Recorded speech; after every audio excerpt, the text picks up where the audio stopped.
آج بھی ہم سے آتے ساتھ حیدرآباد میں سب سے پہلا سوال یہی ہوا کہ لوگ یہ پوچھتے ہیں کہ یہ کہاں سے ثابت ہے رات کو آپ جاگتے ہیں، رات کو یہ اس طرح جاگنا کیا ثابت ہے؟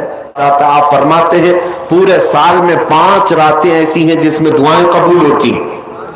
صحابی رسول کی بات کر رہا ہوں. بعض لوگوں کا ایسا لگتا ہوگا کہ یہ بریلویوں کی بنائی ہوئی رات ہے. کیا قبرستان جانا چاہیے، نہیں جانا چاہیے؟ اس پر بھی بڑے اعتراضات ہیں. عزیزان گرامی وقار، شب برات کی اس حسین ساعت میں یہاں پر جو ٹھاٹے مارتا ہوا انسانی ہجوم ہے، یہ در حقیقت عاشقان مصطفیٰ کا ہجوم ہے. ظاہر سی بات ہے آج کی رات جاگتے بھی عاشق ہی ہیں. آج کی اس حسین شب میں کیا ہی بہترین موقع عنایت کیا رحمت عالم کمیٹی والوں نے کہ سارے ایک میدان میں جمع ہو کر اللہ اور اس کے رسول کا ذکر سن رہے ہیں. اور اللہ کی رحمت کاملہ سے یقین ہے کہ اس مجمع میں کوئی تو اس کا محبوب بندہ ہوگا جس کے صدقے اللہ ہم سب کی توبہ قبول کرے گا، اور ہماری حاضری ہمارے نجات کا ذریعہ بنے گی. میرے عزیزو، میں نے ایک بات محسوس کیا ہے. اکثر جلسوں میں ابھی جیسے ڈاکٹر صاحب بھی میرا تعارف کروا رہے تھے آپ کے سامنے، اللہ مجھے ان کے حسن ظن کے مطابق بنائے. جلسہ کسی اور خاص رات کے نام سے ہو یا کسی بزرگ کے عرس کے نام سے ہو، میں جتنے جلسوں میں شریک ہوتا ہوں اب تک میں نے یہ بات محسوس کی، کسی رات کا جلسہ ہو یا کسی بزرگ کے عرس کا جلسہ ہو، لیکن اس کے ساتھ یہ ٹائٹل ایڈ کر دیا جاتا ہے تحفظ ناموس رسالت. اور یہی ہماری زندگی کا شیوا ہے اور یہی ہماری زندگی کا دستور ہے. اس بات کی مجھے بڑی خوشی ہے کہ ہمارے ہاں کوئی بھی جلسہ ہو جائے لیکن وہ نام مصطفیٰ کے بغیر کمپلیٹ نہیں ہو سکتا. حضور پاک صلی اللہ تعالی علیہ وسلم کی ناموس کی حفاظت آج کے دور میں تمہارے اوپر بہت بڑی ذمہ داری ہے، اور اللہ کا کروڑا احسان کہ آپ کے اس ہلچل والے شہر میں جہاں لوگوں کو ان تمام مجالس میں شرکت کی زیادہ فرصت نہیں، اکثر لوگ دنیا دار ہیں، لیکن آپ رات کے 2 بجے یہاں پر بیٹھے ہوئے ہیں، ایسا لگتا ہے دن کے 2 بج رہے ہیں. یہ گرمی بھی عشق رسول کی ہے.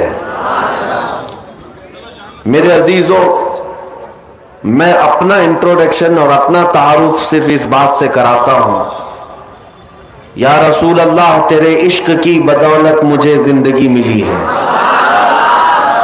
تیرے عشق کی بدولت مجھے زندگی ملی ہے. میری بات بن گئی ہے تیری بات کرتے کرتے، میری بات بن گئی ہے تیری بات کرتے کرتے. اور ہر ایک کا اب مقصد کیا ہونا چاہیے؟ جتنے یہاں لبیک کا نعرہ لگا رہے تھے، میں نے تو یہ ارادہ کیا ہے اور آپ کا بھی یہی ارادہ ہونا چاہیے، جس کو ہم نے یوں عرض کیا، یا رسول اللہ ہے جو زندگانی باقی یہ ارادہ کر لیا ہے جو زندگانی باقی یہ ارادہ کر لیا ہے، تیرے منکروں سے آقا میں مروں گا لڑتے لڑتے.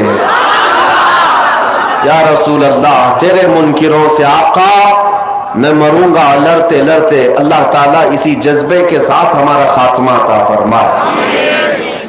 میں آج کی رات میں بہت کچھ عبادات، ریاضات، مجاہدات، وظائف کرنے ہیں، اور میں یہاں پر مختصر کچھ باتیں آپ کے سامنے رکھوں گا، کچھ میسیجز جو ہیں. اس کے بعد پھر ہم جیسے کہ معمول کے مطابق ذکر کی محفل سجائیں گے، اور اس کے بعد انشاءاللہ اللہ کی بارگاہ میں گڑ گڑا کر دعا بھی کریں گے، کیونکہ آج کی رات مغفرت کی رات ہے.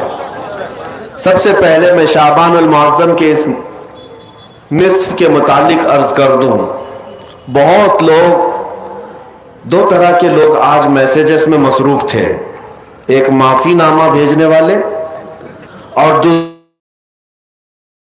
والے، یہی دو لوگ آج کنٹینیو بزی تھے۔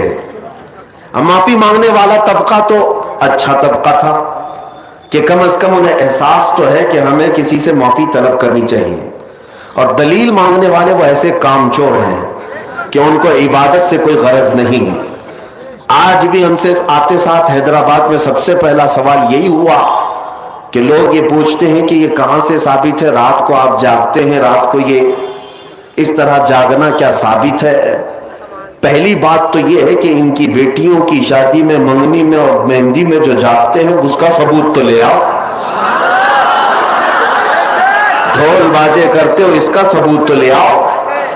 تمہارے برتھ ڈے پارٹیاں تو 12 کے بعد شروع ہوتی ہیں، اس کا ثبوت تو لے آؤ۔